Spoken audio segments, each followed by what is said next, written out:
Bonjour et bienvenue dans l'aventure du Calm Down Tea. Je me présente, je m'appelle Céline Barbeau, je suis la fondatrice de la Maison Tricotée et je suis aussi une tricoteuse monomaniaque depuis 31 ans. Et oui, 31 ans que j'ai des aiguilles entre les mains et que je n'arrive pas à les lâcher. Cela fait aussi plus de 20 ans que je suis enseignante et à peu près autant que je me suis mis à designer. Cela me fait vraiment plaisir d'être avec vous, de partager chaque détail technique de ce patron, d'essayer de le clarifier au maximum. Bien sûr, si vous avez des questions, n'hésitez pas à m'écrire à céline@lamaisontricotée.com et il me fera plaisir de revenir sur des points qui peut-être ont été un petit peu plus obscurs. Vous êtes prêts? On est parti!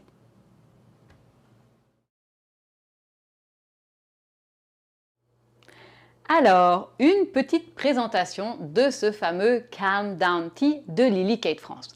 Première chose, eh bien, il n'est pas aussi court. Pourquoi est-ce que le mien est aussi court? Pourquoi c'est un petit chandail bedaine? Eh bien, vous allez pouvoir le comprendre quand vous allez passer à l'étape de l'échantillon. Je vous le dis tout de suite, on dit que un maître est celui qui a fait plus d'erreurs que ses élèves, eh bien cela fera partie de ma petite anecdote. Sinon, qu'est-ce que je peux vous dire du Calm Down Tea? C'est vraiment un petit top qui a plein de techniques que j'ai trouvées très intéressantes et c'est pour ça que j'ai voulu vous l'enseigner. Notamment, nous allons commencer par les petites bandes d'épaule en côte qui sont ici et nous allons ensuite construire tout le petit top autour de ces bandes d'épaule. Donc, vous allez voir, on va travailler aussi bien sur le fait de relever ces mailles, on va faire des rangs raccourcis à l'allemande, on va venir relever les mailles autour de nos manches et on va faire une tête de manche avec des rangs raccourcis. Bref, c'est vraiment techniquement, c'est assez juteux, vous allez voir. Ensuite, qu'est-ce que je peux vous dire d'autre? C'est un petit top qui a un très très beau travail au niveau des épaules, ce qui donne une silhouette qui est particulièrement élégante. Donc, je trouve que c'est ce petit genre de t-shirt que l'on peut mettre autant pour aller au travail que pour une petite sortie. Il est aussi bien de tous les jours que assez élégant. Donc, une belle pièce classique de notre garde-robe. Qu'est-ce que je peux vous dire au niveau peut-être au niveau du niveau requis? Ok, c'est un petit peu redondant tout ça. Alors, quel est le niveau requis pour pouvoir tricoter le Calm Down Tea? Je vais vous conseiller bien sûr de maîtriser votre maille en droit et votre maille en vert. Nous allons tricoter en circulaire. Donc, avoir déjà quelques projets au moins en aller-retour, c'est un must. Après, ne vous inquiétez pas, vous allez voir que vous allez être guidé pas à pas et que vous allez pouvoir revoir chaque vidéo autant et aussi longtemps que vous le désirerez. Donc, en tant que maître, en tant que professeur, je vais faire la moitié du chemin et l'autre moitié du chemin, eh bien, ça va être à vous de la faire, d'essayer, de recommencer si nécessaire. Voilà, vous êtes prêts? Alors on commence.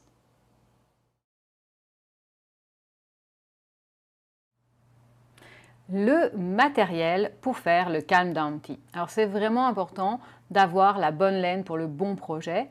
Dans le cas du Calm Down Tea, la designer a pris un mélange qui est 50% laine et 50% coton. C'est intéressant ce mix laine et coton parce que ça va éviter la lourdeur du coton. La laine va lui donner un petit peu plus de légèreté. Alors, pour mon cas, moi j'ai choisi la Candide que l'on vend à la Maison Tricotée. La Candide, je l'adore. C'est un mélange de 70% de laine mérinos et de 30% de coton recyclé et le tout teint avec des teintures naturelles. Donc on a des couleurs qui sont assez pastel. Moi j'ai utilisé le bleu qui s'appelle Muscari, mais vous voyez on a des belles petites couleurs un petit peu printanières qui sont très très fraîches, dont cette petite couleur que j'appellerais pêche melba, qui s'appelle d'ailleurs pêche melba. Donc moi j'ai utilisé cette laine-là.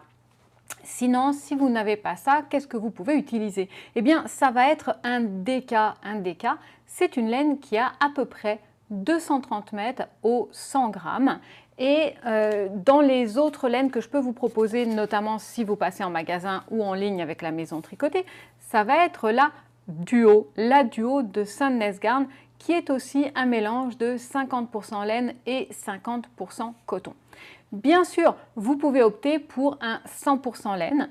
Vous pouvez aussi opter pour un 100% coton, mais attention, dans le DK, ça peut vous donner quelque chose de très lourd et peut-être nuire un petit peu sur le côté drapé, sur le côté un petit peu léger de ce petit top. Donc j'aurais tendance à vraiment recommander un mix laine et coton. Ça peut être un mixte laine et lin, ça peut être un 100% laine, mais personnellement un 100% coton en DK, ça peut être assez lourd. Donc voilà, vous choisissez. C'est là aussi que l'échantillon sera une excellente entrée en matière. Après, au niveau du reste du matériel, de quoi est-ce qu'on va avoir besoin? Eh bien, nous allons travailler, selon la designer, avec des aiguilles 3,5 et 4 mm. Mais attention, cela va vraiment dépendre de votre échantillon, mais aussi de votre laine. Par exemple, moi, la Candide que j'ai utilisée, eh bien, c'est une laine qu'on appelle une laine cardée, en anglais woolen spoon, et c'est donc une laine qui gonfle beaucoup la première fois qu'elle est lavée. Donc, moi, pour atteindre le 21 mailles de mon échantillon, j'étais en 3,5 et non pas en 4. Donc, j'ai dû adapter. Hein. Ce n'était pas 4 mm pour le corps et 3,5 pour les bordures, mais plutôt 3,5 pour le corps et 3 mm pour les bordures. Donc, l'échantillon, vraiment, encore une fois, c'est votre passeport pour un tricot qui est réussi. Alors, vous allez avoir besoin d'aiguilles circulaires. Donc, vous allez avoir une grande aiguille circulaire pour le 3,5 et le 4, donc pour l'aiguille pour le corps et la bordure. Donc, selon la taille que vous allez faire, vous allez être entre une aiguille circulaire 80 cm à 100 cm. Ça va dépendre de votre tour de buste. Je dirais que passé le 100 cm de tour de buste, vous allez préférer travailler avec une aiguille circulaire 100 cm. Jusqu'à 100 cm de tour de buste, vous pouvez travailler avec la 80, ce n'est pas un problème. Donc, je résume, une aiguille pour le corps de 80 à 100 cm et une aiguille pour la bordure de 0,5 mm plus petit de 80 à 100 cm. Et on commence notre échantillon avec l'aiguille recommandée pour le corps, c'est-à-dire avec une 4 mm. Après ça, eh bien, nous allons avoir besoin d'une taille plus petite pour la bordure de notre encolure, mais aussi par rapport à nos manches. Donc, nous allons avoir besoin d'une aiguille. Alors, moi, j'ai utilisé 40 cm pour mes emmanchures. Ça a fonctionné très bien jusqu'au bout. Mais vous pouvez aussi tout à fait utiliser votre longue aiguille 80 cm et travailler en Magic Loop si vous êtes à l'aise avec. Vous pouvez utiliser des mini circulaires, mais ça sera juste pour la bande de côte. Hein. Pour la manche en tant que telle, ce n'est pas nécessaire. Un 40 cm fait très bien le travail. Et bien sûr, on peut utiliser des doubles pointes. Donc, mon avis, franchement, avec 40 cm, moi j'ai vraiment réussi à aller jusqu'au bout de ma manche. Je n'ai pas eu besoin de Magic Loop, je n'ai pas eu besoin de mini et je n'ai pas besoin de double pointe. Et ça s'est très bien passé. Mais si vous faites une taille plus petite, peut-être que vous allez avoir besoin d'une mini circulaire au moins pour la partie des côtes. Au niveau de l'encolure, eh bien l'encolure elle est quand même assez large, donc je vous dirais qu'une 40 cm, eh bien ça sera tout à fait suffisant. Hein, une 40 cm pour remonter les mailles, là, elles ne sont pas encore remontées, hein, mais une 40 cm pour remonter les mailles et faire la bordure, eh bien c'est pareil, ça fera tout à fait le travail. Donc, on va avoir des 40 cm dans la taille pour le corps et dans la taille pour les côtes. Ensuite, on va avoir bien sûr besoin d'une aiguille à laine pour rentrer nos petits bouts. Hein. Donc, une petite aiguille à laine, on se rappelle, c'est une aiguille qui a un bout qui est arrondi. Voilà. Une paire de ciseaux, c'est une évidence. Et vous allez avoir besoin d'anneaux repères. Donc, je vous conseille, hop, Moi, j'en ai des petits funky ici.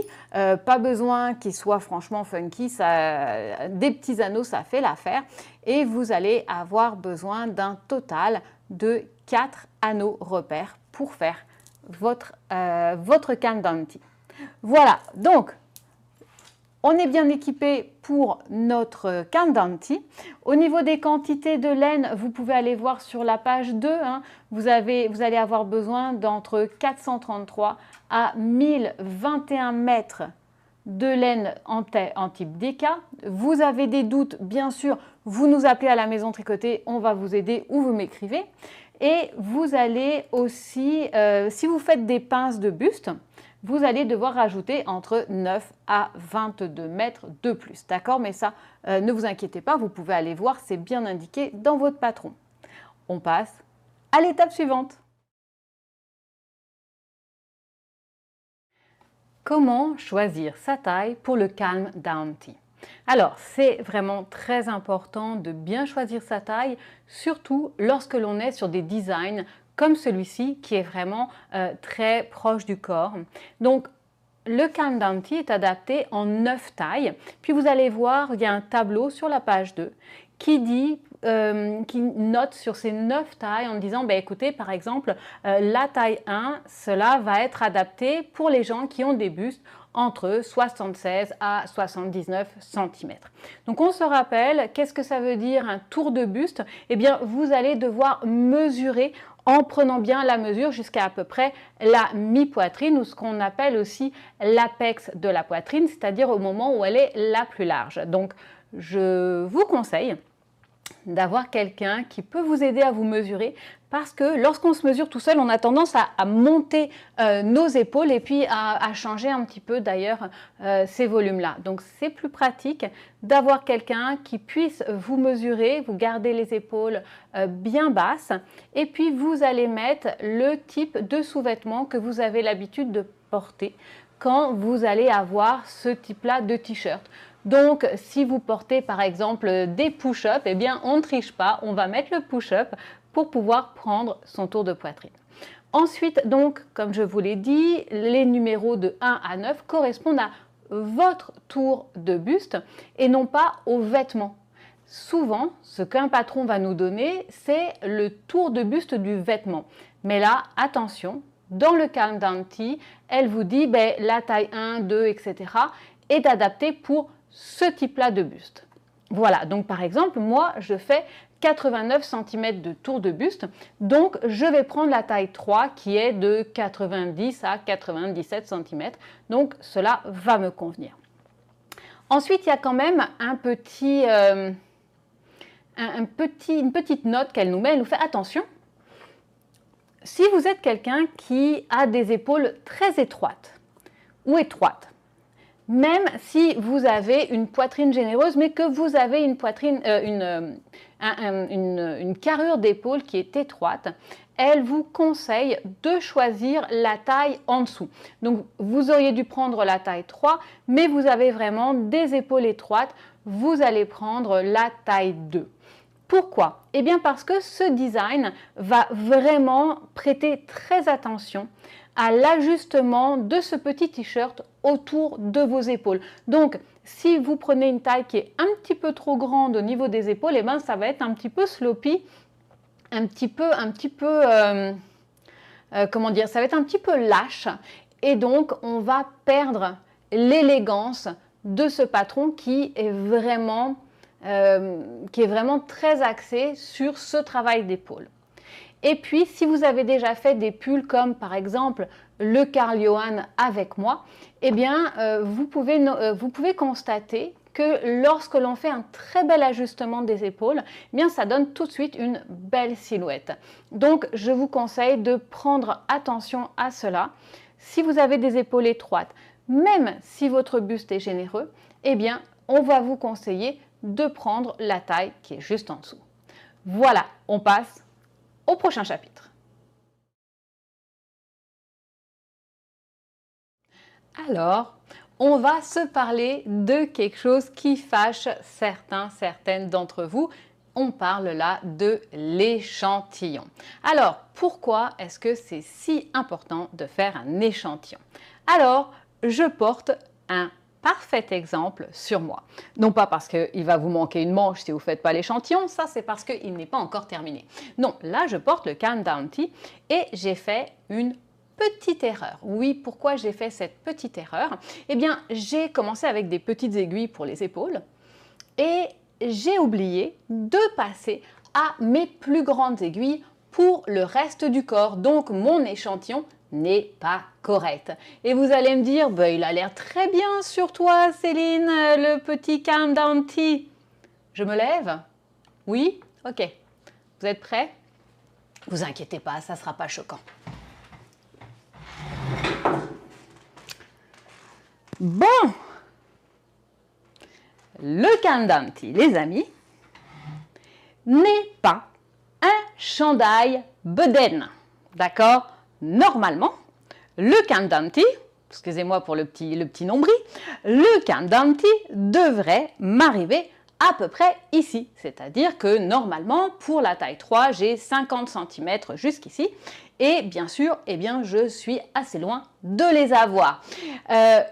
Il est assez collant. On est plus sur le pull chaussette que sur le pull avec une petite aisance, ce qui n'est pas dramatique. Mais ce qui est plus embêtant, comme vous pouvez le voir, eh bien, c'est qu'il n'est absolument pas de la bonne longueur. Pourquoi? Eh bien, parce que je n'ai pas le bon échantillon. Et évidemment, je n'ai pas fait très attention, j'ai juste suivi le nombre de diminutions, etc. qui m'étaient demandées. Et c'est quand j'ai rabattu mes mailles que j'ai découvert que ce chandail était assez petit tout de même. Et la réponse, elle est dans l'échantillon. Mon échantillon, il fait 23 mailles. Or, 23 mailles au 10 cm. Or, ce qu'on vous demande pour ce petit Countdown Tee, il est de 21 mailles sur 28 rangs de hauteur. Donc quand j'ai 21 mailles, j'ai 10 cm de large et quand j'ai 28 rangs, j'ai 10 cm de haut.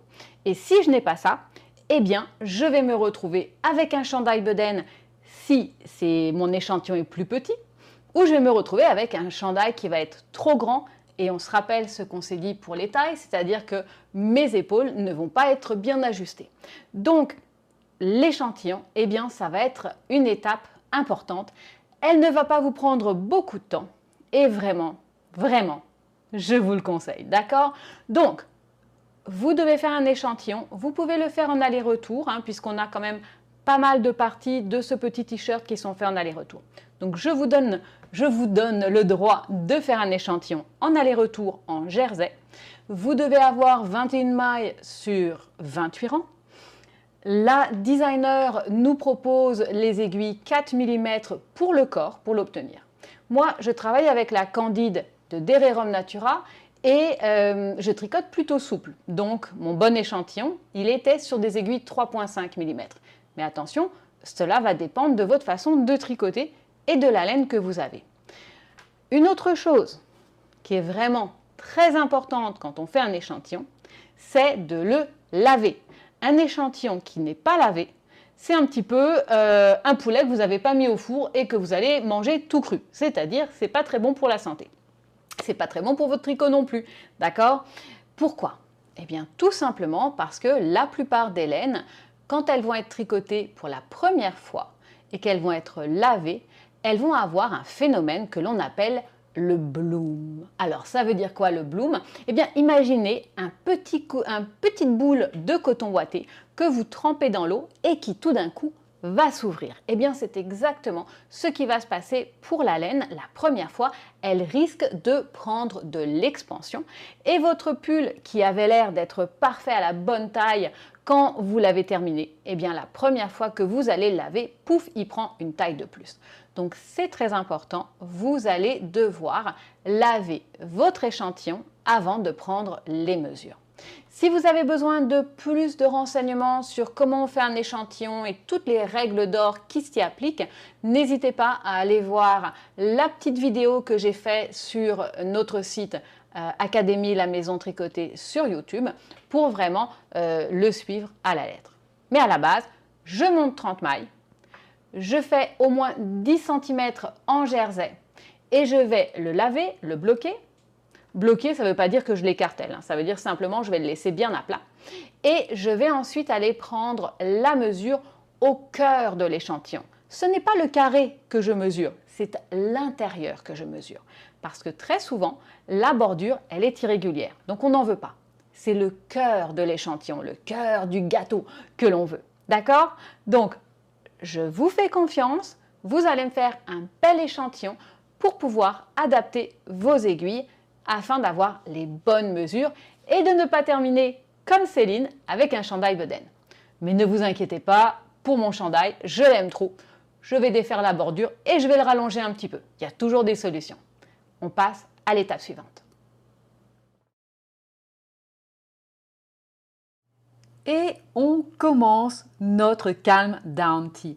Et ça va commencer par ces deux tout petits morceaux. Regardez, c'est le tout début de mon pull. On va prendre un moment pour savourer le tout début de ce pull parce que je sais que quand on aura terminé, eh bien, il y aura tout un pull qui sera né de ces toutes petites lanières, de ces toutes petites languettes. Alors, le Calm Down Tea, il est commencé avec la bande des épaules et c'est une toute petite bande qui est faite en côte 1-1. La première bande, on va couper le fil et la deuxième, eh bien, on va garder le fil attaché. On regarde tout de suite comment les réaliser. Avec vos plus grandes aiguilles, vous allez monter entre 11 et 13 mailles selon votre taille en utilisant la méthode du Long Tail Cast On. Si c'est une méthode que vous ne connaissez pas, je vous renvoie sur notre vidéo gratuite dans Initiation au tricot avec une couverture, le carré numéro 1. Donc on est là, on va se laisser un bon petit 20 cm de fil et c'est parti, on va monter nos 11 à 13 mailles.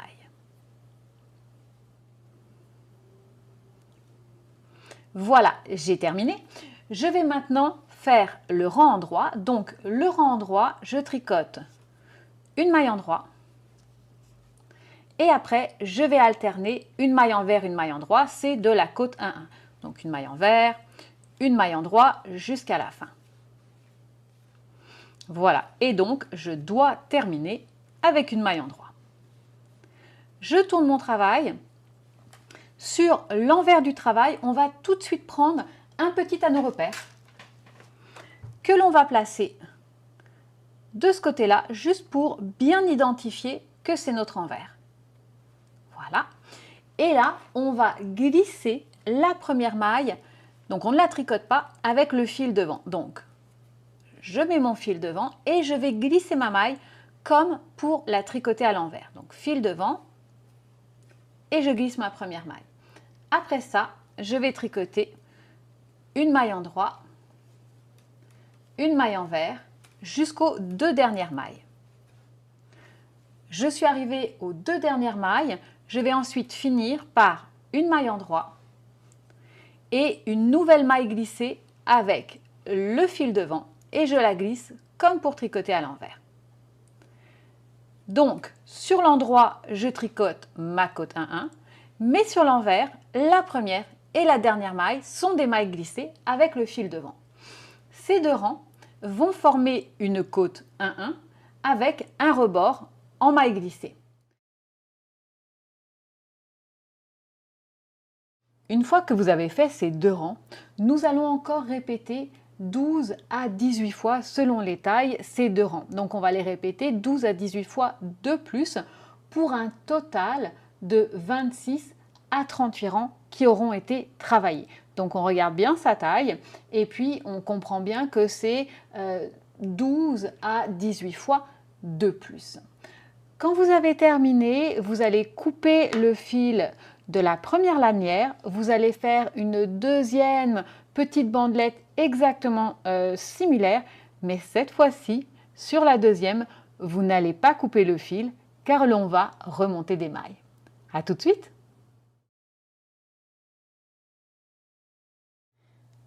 Nous avons donc fini nos deux petites lanières, dont une qui a encore le fil de la balle qui est attaché.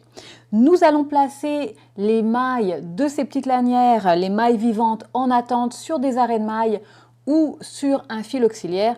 Personnellement, je préfère les arrêts de mailles car je trouve que c'est plus facile pour reprendre les mailles de manière ultérieure. Donc qu'est-ce qu'on va faire? On va faire cette espèce de petit casque d'écouteur. On va venir relever des mailles le long de la bordure et nous allons monter des mailles entre les deux pour faire le coup. On va voir ça tout de suite avec la petite démo. Donc voilà, j'ai préparé en démonstrateur deux petites lanières avec de la laine un petit peu plus grosse pour que ça soit plus lisible à l'écran. Nous avons donc l'une dont j'ai coupé le fil et qui est sur un arrêt de maille, et nous avons l'autre où j'ai gardé le fil. Nous allons nous mettre tout de suite sur l'envers. Donc vous vous rappelez, vous avez mis un anneau repère pour vraiment vous repérer et savoir que c'est sur l'envers. J'ai mon fil qui est ici et je vais commencer en faisant un montage. On appelle ça en anglais le backward loop method. C'est vraiment très simple. Alors là, c'est l'un des montages qui est le plus simple à faire. On ne le conseille pas pour commencer un tricot parce que ça fait des bordures qui sont un petit peu irrégulières, moins intéressantes, mais c'est très bien quand c'est à la fin d'un rang, par exemple. Donc, je suis ici. Hop.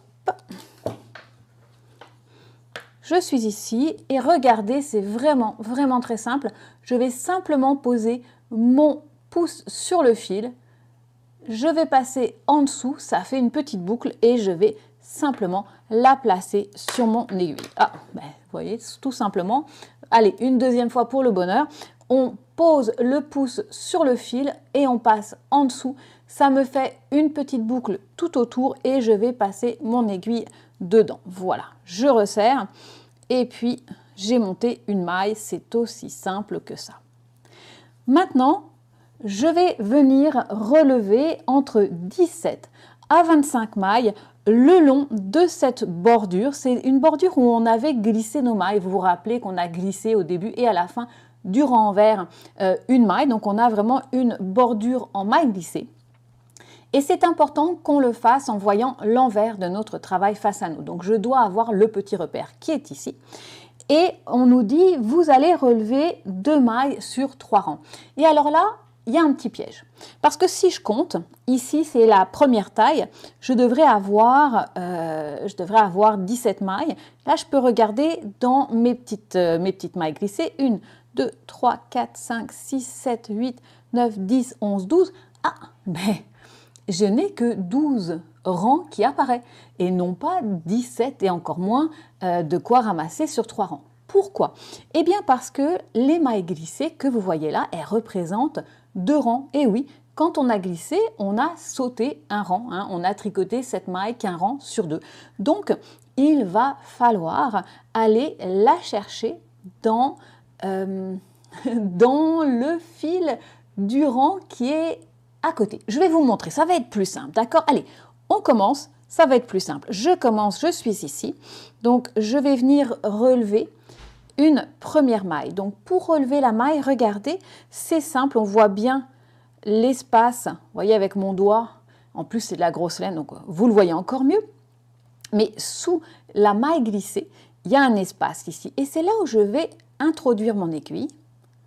Là, j'ai la maille que j'ai montée, hein, donc je vais faire une maille, hop, la deuxième c'est pareil, hein, on voit bien l'espace qui est ici, 2 mailles, et la troisième maille, je vais venir la chercher dans le rang qui est un peu invisible. Alors il est où ce rang invisible? Eh bien, il est caché. Et oui, ça c'est pas facile. Il est caché, vous voyez, entre les 2 mailles glissées, ici et là, c'est comme un papillon. On va voir, vous voyez, comme un petit papillon. Eh bien, il y a le corps du papillon. C'est comme ces 2 ailes. Il y a le corps ici. Hop, je vais essayer de vous l'étirer pour que vous le voyez bien. Vous voyez ici, il y a comme 2 branches juste en dessous. Eh bien, il va falloir que j'aille entre ces 2 branches et je ressors. Donc, je vais entre ces 2 branches, voilà. Hop, puis je vais passer sous ma maille glissée. Et je vais venir et je vais ressortir. Voilà. Donc c'est ça ma troisième maille. Et on continue. Donc la prochaine maille, eh bien c'est dans la maille glissée qui est comme l'aile du papillon qui est juste à gauche, d'accord? Donc là c'était comme son corps, juste à gauche. Voilà, donc 4, 5. Et le troisième rang, eh bien c'est à nouveau ce petit embranchement qui est caché sous les deux mailles glissées, qui est en dessous. Donc, on regarde bien, on va se mettre entre les deux branches et on va ressortir. Voilà, vous pouvez ressortir votre aiguille si vous le voyez bien. Et après, on va passer sous la maille glissée. Hop, et on ressort notre maille. Donc là, j'en ai 2, 4, 5, 6, 7. Et après, on va passer juste sous la maille glissée qui suit directement. Donc, comme je vous disais, c'est comme l'aile de papillon qui est juste à côté. Voilà, et on va la tricoter. On va faire ça jusqu'à ce qu'on arrive au bout de notre petite languette. On se voit tout de suite. J'arrive à la fin.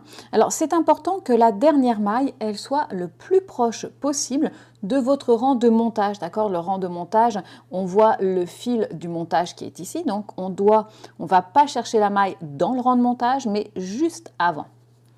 Voilà. Ok. Voilà. J'ai mes 17 mailles parce que j'ai fait la démo avec la taille 1. Après ça, eh bien, je vais monter à la suite entre 35 à 43 mailles et ça va être pour le coup.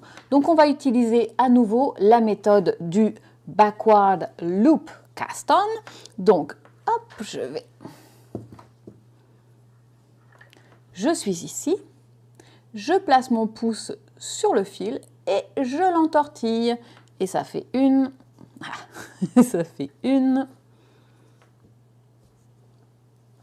2, 3. Donc, je place mon pouce dessus, je l'entortille et je place cette nouvelle boucle sur mon aiguille. Et on va en monter comme ça le nombre de mailles qui est indiqué pour votre taille.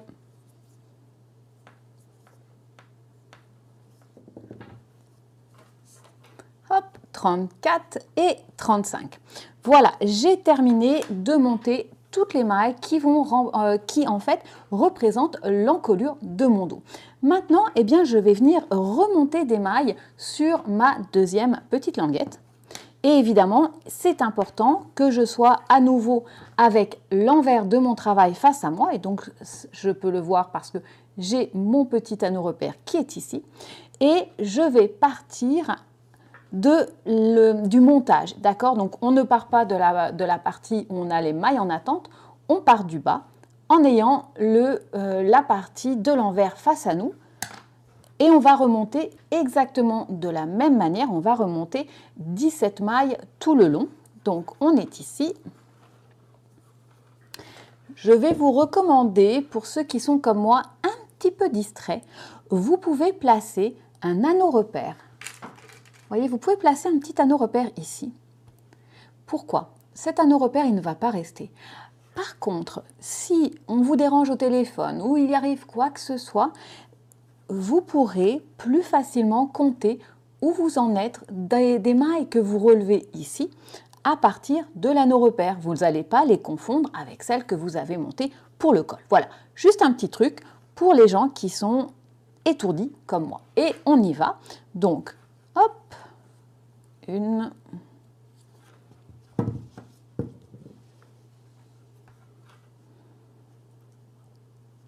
2, et puis on vient chercher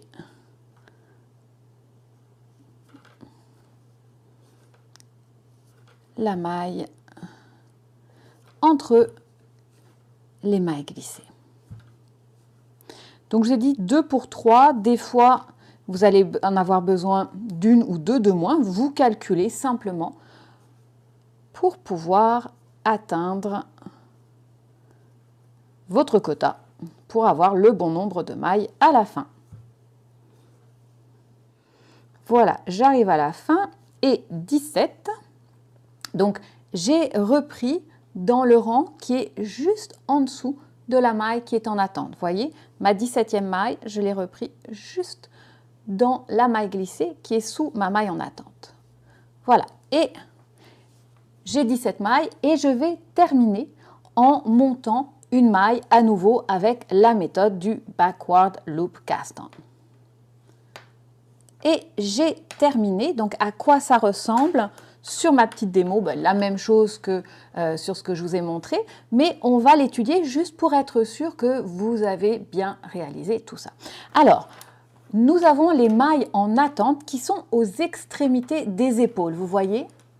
Voilà, donc les mailles en attente, les mailles vivantes, elles sont à l'extrémité des épaules.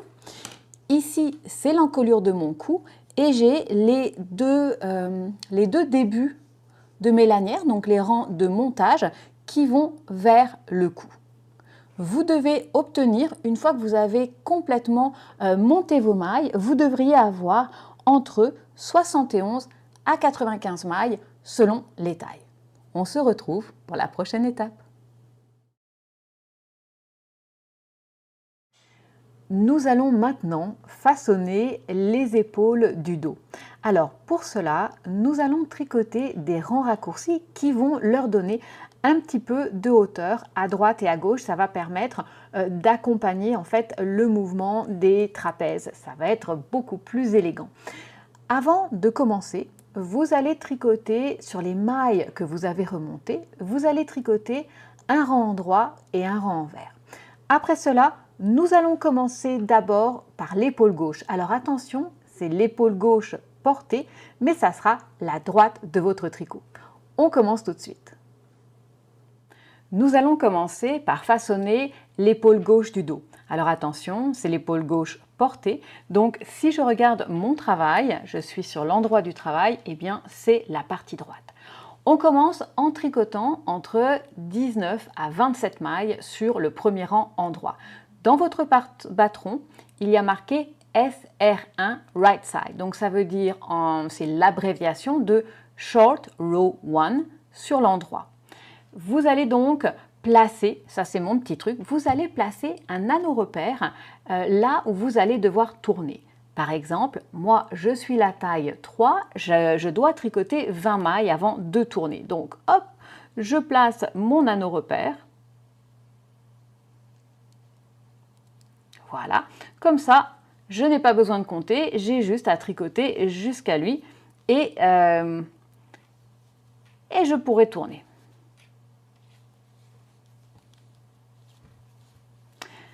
Voilà, donc quand j'ai tricoté le nombre de mailles de mon rang 1, je peux enlever mon anneau repère et je vais tourner.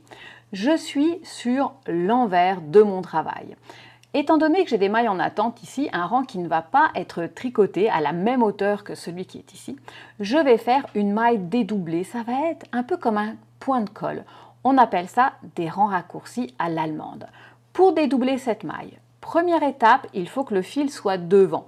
Comme on était en jersey, le fil il est déjà au bon endroit. Étape numéro 2, je vais simplement glisser la maille comme pour la tricoter à l'envers et tirer doucement le fil vers le haut. Alors j'insiste sur le doucement si vous tricotez la Candide de Dererum Natura car c'est un fil qui est assez fragile. Puis une fois que j'ai tiré la maille vers le haut, vous voyez qu'elle s'est dédoublée, je ramène simplement le fil devant. Je suis maintenant sur le deuxième rang, je suis sur l'envers et on vous dit dans le patron slip one pull yarn, donc c'est ce que je viens de faire. Puis tricoter entre 6 et 9 mailles. Alors attention, c'est 6 à 9 mailles, votre maille dédoublée n'en fait pas partie. Je vais joindre un petit fil de couleurs différentes. Ça va être un petit fil pédagogique pour qu'on voit mieux ce qui est en train de se passer. Voilà, belle couleur complémentaire. Et c'est parti, moi je fais la taille numéro 3, donc je vais tricoter 7 mailles à l'envers à partir de ma maille dédoublée. Voilà, j'ai tricoté mes 7 mailles. Maintenant, eh bien, je tourne. C'est pour ça qu'on appelle ça des rangs raccourcis. On ne va pas jusqu'au bout. Je suis sur le rang raccourci numéro 3. Je suis sur l'endroit du travail. On fait notre petite pointe de colle, notre maille dédoublée. Donc, j'amène le fil devant. Je glisse la maille. Je tire le fil vers le haut. Et cette fois-ci, mon fil va rester derrière parce que je tricote à l'endroit. Nous allons maintenant tricoter entre 8 et 11 mailles avant de tourner. Alors, nous allons rencontrer sur notre chemin la maille dédoublée du rang précédent. Regardez, la voici, hein, elle est reconnaissable avec ces deux petites têtes, c'est vraiment une maille hybride. Alors qu'est-ce que l'on en fait? Eh bien simplement, vous allez prendre les deux brins et les tricoter ensemble, c'est aussi simple que ça. Et vous continuez votre petit bonhomme de chemin jusqu'à avoir tricoté le nombre de mailles voulues et on tourne. Je suis sur le rang raccourci numéro 4, je suis sur l'envers, donc à nouveau le fil devant, la maille glissée, le fil qui part derrière et qui revient devant car je suis en maille envers et je vais tricoter maintenant entre 14 à 19 mailles. Je vais bien sûr rencontrer la maille hybride du rang précédent. Là, elle va être bien évidente à cause de mon petit jeu de couleurs, vous voyez. Elle est ici, donc je prends les deux petites pattes et je vais les tricoter ensemble, mais à l'envers cette fois-ci. Quand j'ai terminé, je tourne. Je suis sur mon rang raccourci numéro 5. J'amène mon fil devant pour ma maille dédoublée, je glisse ma maille, je tire vers le haut et cette fois-ci, je vais tricoter de 17 à 24 mailles avant de tourner. À nouveau, je vais rencontrer forcément sur mon chemin la maille hybride du rang précédent et je vais venir tricoter ces deux petites pattes ensemble à l'endroit. La voilà, hop, on tricote ces deux petites pattes et on complète 19. Je tourne le rang raccourci numéro 7. Alors, on fait à nouveau notre maille hybride, donc fil devant, maille glissée et je ramène mon fil devant mon travail parce que je suis sur l'envers du travail. Et là, je vous donne un petit truc, vous n'avez même pas besoin de compter vos mailles, vous allez simplement tricoter en maille envers jusqu'à ce que vous arriviez à la fin de votre rang. Nous allons évidemment rencontrer une maille hybride ici, mais vous terminez votre rang, les rangs raccourcis de l'épaule de gauche sont finis. Quand vous avez terminé votre rang envers, on tourne notre travail et vous allez tricoter un rang endroit jusqu'à la fin de votre tricot. Bien entendu, vous allez rencontrer une dernière petite maille hybride, celle qui a été faite au rang précédent, que nous résoudrons en tricotant les deux pattes ensemble. Donc, on tricote toutes les mailles à l'endroit et nous allons bientôt faire les rangs raccourcis pour l'épaule de droite. On se retrouve tout de suite.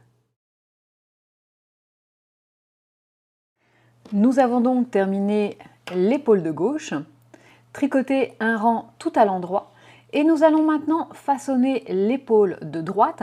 Cela va être exactement la même chose, le même nombre de mailles, mais cette fois-ci, nous allons commencer sur le rang envers. Donc, on commence en tricotant à l'envers entre 19 et 27 mailles et toujours avec mon petit truc de placer votre anneau repère avant de commencer.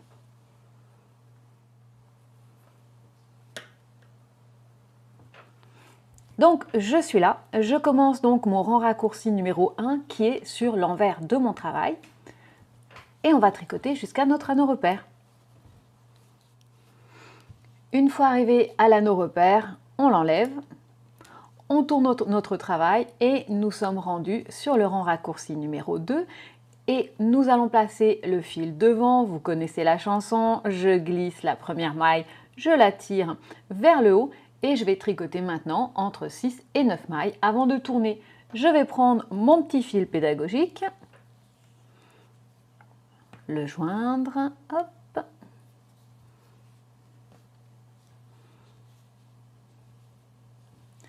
et c'est parti.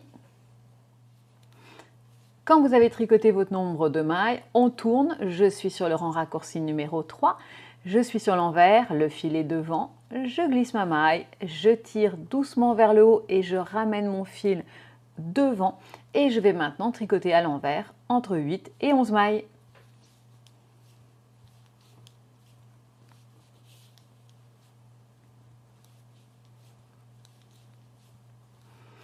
je vais rencontrer ma maille hybride. Je vais donc tricoter les 2 brins ensemble à l'envers.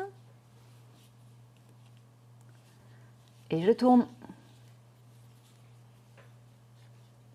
Je suis sur le rang raccourci numéro 4, je suis sur l'endroit, donc j'amène le fil devant, je glisse ma maille, je tire vers le haut et je vais maintenant tricoter entre 14 et 19 mailles.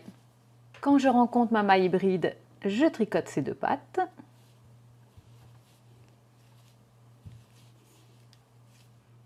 Et quand on a terminé, on tourne. Le rang raccourci numéro 5, on est sur l'envers, le fil est devant. Je vais glisser ma maille, je tire le fil vers le haut et je le ramène devant moi. Et maintenant, je vais tricoter entre 17 et 24 mailles avant de tourner. Je tourne mon travail. Je suis rendue au rang raccourci numéro 6. C'est le dernier, donc j'amène mon fil devant. Je glisse ma maille, je tire. Et cette fois-ci, eh bien, je vais tricoter à l'endroit jusqu'à la fin de mon rang. Et bien sûr, quand je vais rencontrer ma maille hybride, eh bien, je vais la tricoter ensemble. On se retrouve au bout. Mon rang raccourci numéro 6 est terminé. Le façonnage de nos 2 épaules est terminé. Alors, on va maintenant tricoter un rang envers sur l'envers et on va aller jusqu'au bout de nos mailles. Bien sûr, il ne faut pas oublier que nous allons avoir une petite maille hybride à tricoter ensemble sur ce rang-là. Mais à part ça, vous allez tricoter à l'envers jusqu'au bout. Nos rangs raccourcis, notre façonnage d'épaule est terminé. Nous allons commencer ensuite le haut du dos.